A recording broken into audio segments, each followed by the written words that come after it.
Maccha the fishing cat. అయితే toilets boating point కాదు, board walk మీద వెళ్దాం. సో నెక్స్ట్ వచ్చేసి మనకి ఈ బ్రిడ్జ్, బోట్ బ్రిడ్జ్. ఇక్కడ ఒక డాక్యుమెంటరీ థియేటర్ ఉంది, ఏసీ కూడా ఉంది దాంట్ లోపల. సో చూస్తున్నారు కదా, మనం ఉన్న ప్లేస్ వచ్చేసి Coringa wild life sanctuary. Coringa మడ అడవులు అని కూడా అంటారు. ఆంధ్రప్రదేశ్ అటవీ శాఖ వాళ్ళు మెయింటైన్ చేస్తున్నారు దీన్ని, ఈ కోరింగా వైల్డ్ లైఫ్ శాంచురీని. ఇది ఇలా ఉంటుందన్నమాట. ఇది ఉన్న ప్లేస్ వచ్చేసి కాకినాడ సిటీకి ఎగ్జాక్ట్గా 10 కిలోమీటర్ల దూరంలో ఉంటుంది. పెద్దలకైతే 50 రూపాయలు, పిల్లలకైతే 20 రూపాయలు, ఫోటోషూట్స్కి అయితే 3000, ఫారినర్స్కి అయితే 250 రూపీస్. ఈ కోరింగా వైల్డ్ లైఫ్ శాంచురీ అసలు చాలా బ్యూటిఫుల్గా ఉంటుంది. మొత్తం కూడా మడ అడవులు. లోపలికి వెళ్తే మనకి ఇలా ఈ కోరింగా నది సముద్రంలో కలిసే పాయింట్ అనమాట. ఇలా ఉంటుంది బోటింగ్ వెళ్తే. అండ్ లోపలికి వెళ్ళిన తర్వాత రకరకాల వలస పక్షులు, అలాగే వివిధ రకమైన జంతువులు, అలాగే జీవ వైవిధ్యం అయితే ఇక్కడ ఉంటుంది. లోపలికి వెళ్తే ఇలా ఉంటుందన్నమాట. మొత్తం 3 ఫేస్ కారిడార్లో దీన్ని ఇంప్రూవ్ చేశారు, parallel paths. And entrance point నుండి లోపలికి వెళ్ళిన తర్వాత మనకి ఫస్ట్ అయితే ఇలా సౌవెనీర్ షాప్, అండ్ రైట్కి వెళ్తే 2.3 కిలోమీటర్స్ చెక్క వంతెన ఉంటుంది మడ అడవుల మధ్యలో. ఇది చాలా బ్యూటిఫుల్గా, ఎగ్జైటింగ్గా ఉంటుంది. సో మొత్తానికైతే ఈ వీడియో స్టార్ట్ చేసేద్దాము.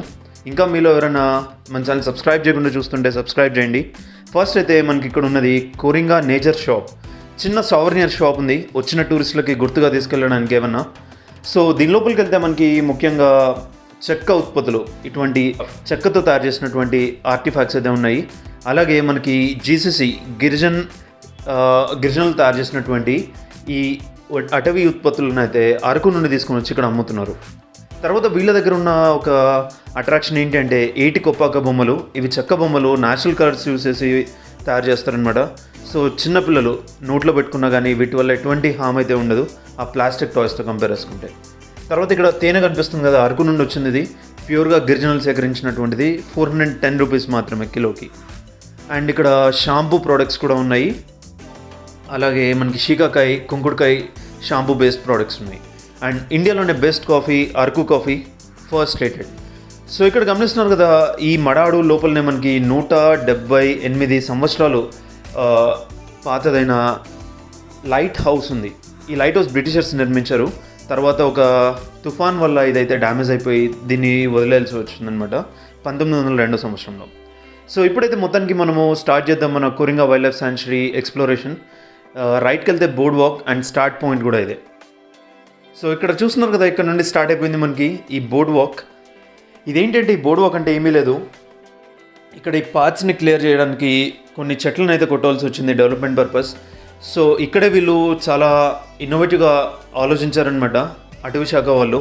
మళ్ళీ కొత్తగా ఏది అంటే ఇప్పుడు ఐరన్ కానీ స్టీల్ కానీ అటువంటివి ఎక్కువ యూస్ చేయకుండా ఇక్కడ ఉన్నటువంటి చెక్క అండ్ అదే కలపని రీయూస్ చేసుకుంటూ వీటిని అయితే డెవలప్ చేశారు.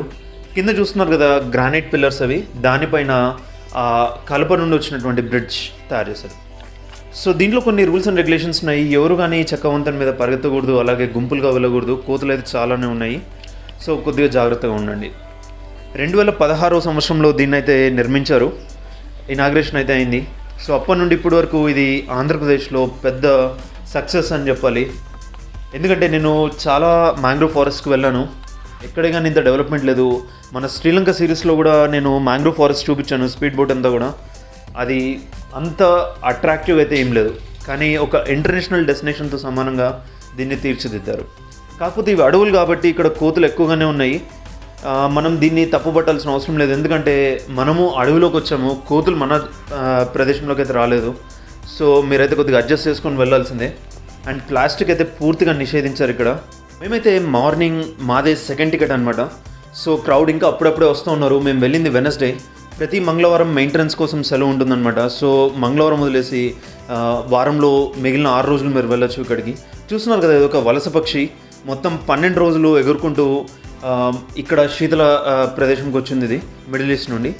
అండ్ ఇక్కడైతే మనకున్నది ఒక గాజు వంతెన, గ్లాస్ బ్రిడ్జ్. చూసేద్దాం ఇది కూడా. సో ఈ గ్లాస్ బ్రిడ్జ్లో ముందు గాజు ముక్కలన్నీ నింపారు, తర్వాత చిన్న చిన్న గుల్కరాలన్నీ నింపారు, మిగిలినంతా కూడా ట్రాన్స్పరెంట్ గ్లాస్. ఇది ఒక వాగు మీద నిర్మించారనమాట. ఈ కింద కనిపిస్తున్న నీళ్ళు మొత్తం కూడా పూర్తిగా మనకి సముద్రం నుండి వెనక్కి దన్నటువంటి బ్యాక్ వాటర్స్ ఇవి. ఈ నేల చూస్తే మొత్తం చిత్తడిగా ఉంది, ఎప్పుడు ఇలాగే ఉంటాయన్నమాట ఇవి. అండ్ ఇక్కడ కొన్ని శంకులు కనిపిస్తున్నాయి కదా, ఇవి మొత్తం కూడా నత్త గుల్లలు. సో ఇవి కదులుతున్నాయి, మీరు జాగ్రత్తగా గమనిస్తే ఈ నల్లవన్నీ గమనించండి. ఇది వచ్చేసి ఒక వెరీ యూనిక్ ప్లేస్ అనమాట. సముద్రంలో ప్రతి నది కలుస్తుంది.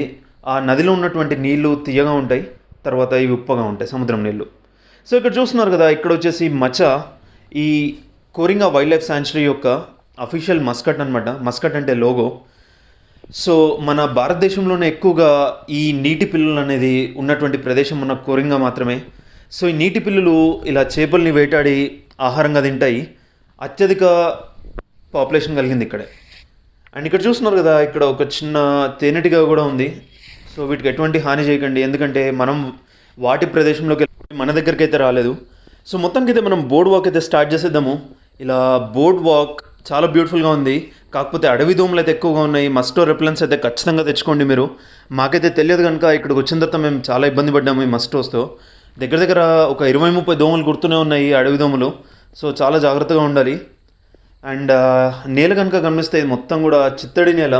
హై టైడ్ లో టైడ్ అంటాం కదా, అప్పుడు సముద్రం యొక్క నీళ్లు ఇలా లోపలికి వచ్చేస్తూ ఉంటాయి అన్నమాట. వాటి వల్ల ఏర్పడతాయి ఇవి. ఈ మడ అడవుల్లో కూడా రకాలు ఉంటాయి, మనకి 4-5 రకాలు ఉంటాయి. సో ఇక్కడ చూస్తున్నారు కదా, ఈ బోర్డ్ వాక్ అడిషనల్ బోర్డ్ అయితే ఏర్పాటు చేశారు ఎప్పుడన్నా క్రౌడ్ ఎక్కువ వచ్చినప్పుడు. కాకపోతే దాని మీద అయితే మీరు నడవకండి. సో అది జస్ట్ సపోర్ట్ కోసం మాత్రమే. అండ్ ఈ పాయింట్ చూస్తే మీరు, మనకి టాలీవుడ్లో 2018లో ఒక లవ్ రివెంజ్ స్టోరీ అయితే వచ్చింది. చాలా పెద్ద హిట్ కొట్టింది అది మనకి టాలీవుడ్లో. ఆ మూవీ వచ్చేసి ఈ పాయింట్లోనే షూట్ చేశారు. సో ఒక డ్రోన్ ఎగరేస్తారు, డ్రోన్ షాట్ పైనుండి చూపిస్తారు, హీరో ఇక్కడ నిలబడి ఉంటాడు అనమాట. సో ఆ మూవీ ఏదని మీరు తెలిస్తే కింద కమెంట్ చేయండి, ఆ మూవీ కనుక మీరు చూసినట్టయితే. సో ఆ మూవీ అని కాదు, ఇంకా చాలా మూవీస్ ఇక్కడ షూట్ చేశారు. చాలా బ్యూటిఫుల్గా ఉంటుంది లొకేషన్ అయితే. ఇది ఎక్కువగా మీరు 365 days దీన్ని విజిట్ చేసేలాగే ఉంటుంది. ఒక్క వర్షాకాలంలో మీరు గొడుగు తెచ్చుకోవాలి సమయం తప్ప, మిగిలిన డేస్ అన్నీ కూడా అనుకూలంగానే ఉంటుంది. అండ్ ఈ బోర్డ్ వాక్ వచ్చేసి మొత్తం మనకి 2.3 కిలోమీటర్లు ఉంటుంది. ఇలా 2.3 కిలోమీటర్స్ అడవి లోపల. సో ఒక్కొక్క జోన్లో ఒక్కొక్క విధంగా డెవలప్ చేసుకుంటూ వెళ్ళారు. అండ్ కాకపోతే ఈ దోమల వల్ల మేమైతే మొత్తం 2.3 కిలోమీటర్స్ అయితే వెళ్ళలేకపోయాము. మేము హార్డ్లీ అరౌండ్ 1.1 కిలోమీటర్ చూసాము, అండ్ మిగిలింది అవ్వలేదు. సో అందుకని మస్టో రిప్లెంట్ అయితే ఖచ్చితంగా తెచ్చుకోవాల్సిందే మీరు, లేదంటే చాలా ఇబ్బంది పడతారు ఇక్కడ. అండ్ ఈ మడ అడవుల యొక్క స్థలం తీసుకుంటే మొత్తము 235 చదరపు కిలోమీటర్లు అయితే ఇది విస్తరించి ఉన్నది మొత్తం కూడా, ఈ కోరింగా నది ఒడ్డు పక్కన చొలంగిపేట దగ్గర. అండ్ మొత్తానికి అయితే మనము నడుచుకుంటూ చివరికి కోరింగా నది దగ్గరికి అయితే వచ్చేసాము. ఇక్కడ కూడా సాంగ్ అనేది షూట్ చేశారు. ఆ మూవీ ఏదో కాదు, RX-100 అనమాట. పిల్లారా అనే పాటని ఇక్కడ షూట్ చేశారు. గమనిస్తున్నారు కదా, ఈ కోరంగి నది వెళ్ళి సముద్రంలో కలుస్తుంది అక్కడ. అండ్ గోదావరికి ఇది ఒక పాయ అనమాట, మనకి కాకినాడ దగ్గర కలిసేది. ముందుగా యాక్చువల్గా కాకినాడ పోర్ట్ అనేది ఇక్కడే ఉన్నది. కాకపోతే ఒక సైక్లోన్ వల్ల డ్యామేజ్ అయిపోయి మొత్తం కూడా అది ఉపయోగపడకుండా అయిపోయిందనమాట. అందుకని బ్రిటిషర్స్ వదిలేశారు దాన్ని. సో చిన్న టైం లాప్స్ అయితే చూసేయండి మీరు. అండ్ మొత్తానికి అయితే మనము బోటింగ్ వెళ్దాము. ఇది బోటింగ్ టికెట్ కౌంటర్. ఈ బోటింగ్ వచ్చేసి normal boat and speed boat ఉంది. స్పీడ్ బోట్ అయితే ఆ రోజు మెయింటెనెన్స్ వల్ల అవైలబుల్ లేదని చెప్పారు. రెగ్యులర్ బోట్ అయితే మినిమం 12 మంది ఉండాలి. 11 మంది వచ్చినా కానీ దీన్ని ఆపరేట్ అయితే చేయరు వాళ్ళు ఎట్టి పరిస్థితుల్లో. సో అది మీరు గమనించుకోవాలి. అండ్ ఇక్కడ రకరకాల జంతువులు ఉన్నాయి. నీటి పిల్లి, తర్వాత నీటి కుక్కలు, తర్వాత పాములు అయితే హైలీ పాయిజనస్ స్నేక్స్ అయితే ఉన్నాయి ఇక్కడ, పిట్ వైపర్ అటువంటివి. మొత్తం కూడా గ్రీన్ కలర్లో ఉంటుంది, కానీ మనం కనుక్కోలేం దాన్ని, అలా ఉంటాయి. సో ఈ బోట్లో వెళ్ళేటప్పుడు అయితే ఖచ్చితంగా లైఫ్ జాకెట్ అనేది వేసుకోవాలి. అందరూ వేసుకోలేదంటే మాత్రం ఖచ్చితంగా దించేస్తారు, ఎందుకంటే ఇది ఒక ప్రైమ్ సేఫ్టీ మెజర్ మనకి. చూసారు కదా ఇక్కడ నుండి అయితే మనకి బోటింగ్ అయితే స్టార్ట్ అవబోతుంది. మొత్తానికి మేము ఒక 45 minutes అయితే ఇక్కడ కూర్చున్నాము, ఎందుకంటే ఇంకా క్రౌడ్ గ్యాదర్ అవ్వలేదని చెప్పేసి.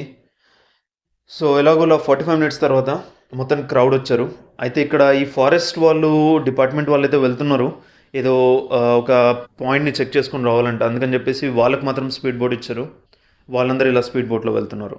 చాలా బ్యూటిఫుల్గా ఉంటుంది ఈ జర్నీ స్పీడ్ బోట్ అయితే. శ్రీలంక సిరీస్లో మేము వెళ్ళింది అయితే స్పీడ్ బోట్, అదొక గ్రూప్తో వెళ్ళాము.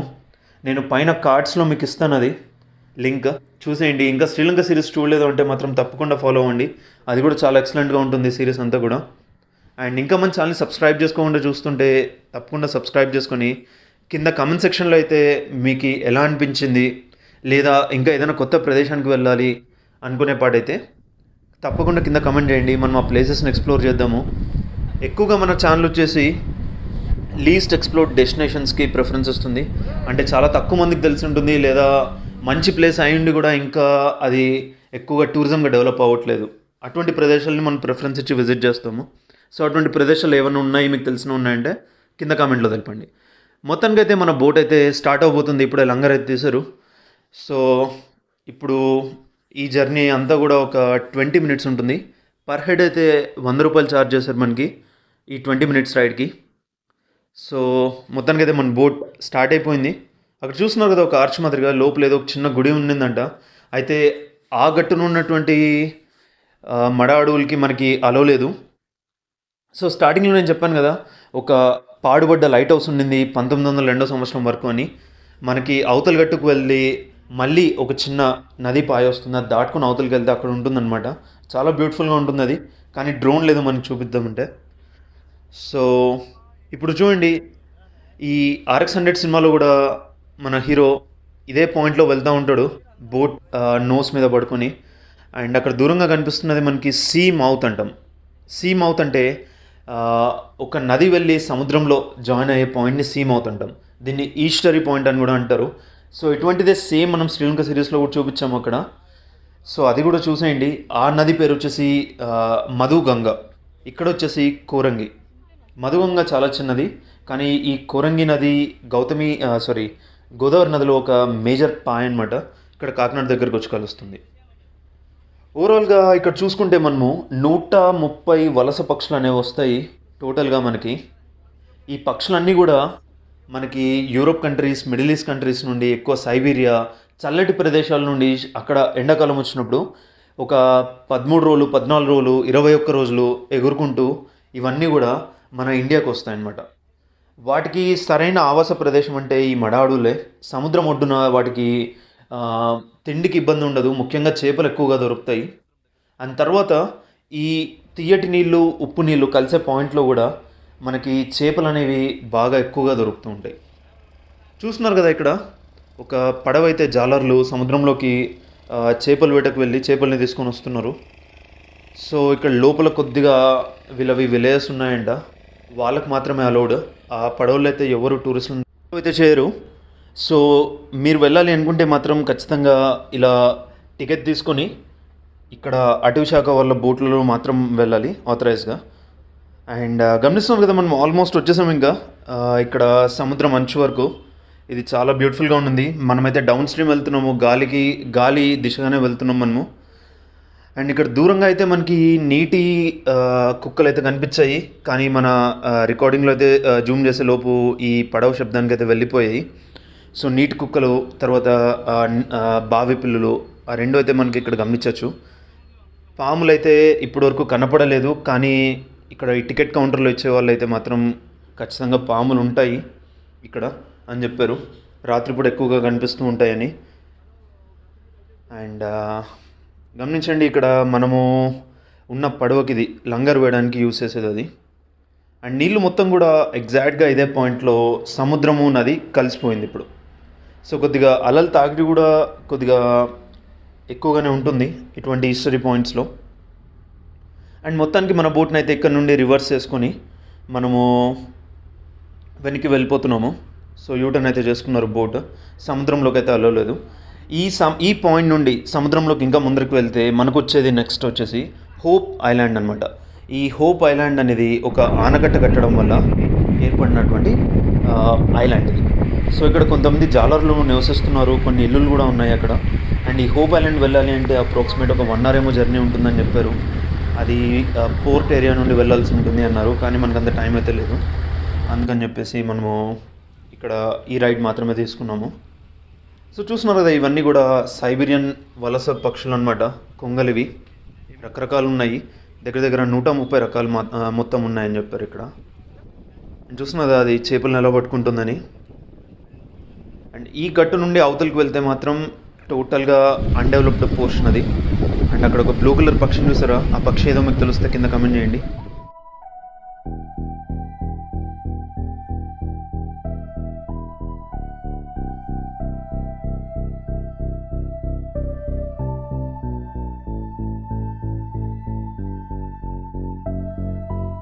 మొత్తానికైతే మన 20 minutes boat ride, normal boat ride అయితే అయిపోయింది.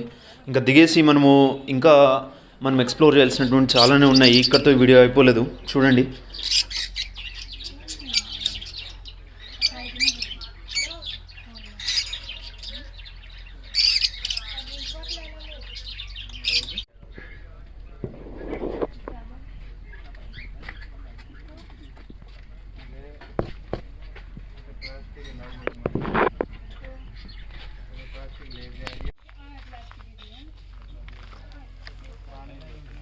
ఇక్కడైతే ఒక గ్రీన్ హౌస్లో ఇలా మొక్కలు కూడా అమ్ముతున్నారు, చాలా రీజనబుల్ ప్రైజెస్కే.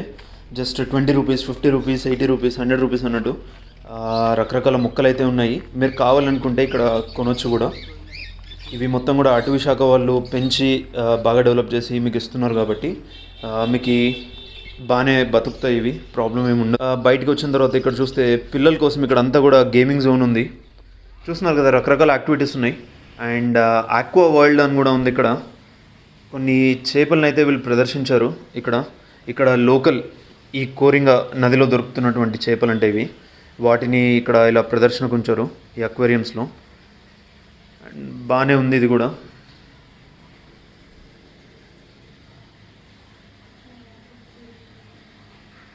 ఇక్కడైతే డాక్యుమెంటరీ థియేటర్ ఉంది, కాకపోతే ఇది 2 o'clock షో అంటే మనకు అంత టైం లేదు. సో అందుకని చెప్పేసి మనము ఇంకా నెక్స్ట్ జోన్ అయినటువంటి వాచ్ టవర్కి అయితే వెళ్ళబోతున్నాం ఇప్పుడు. ఈ వాచ్ టవర్కి వెళ్ళాలంటే అలా బ్రిడ్జ్ దాటాలి, అక్కడ చూసారు కదా.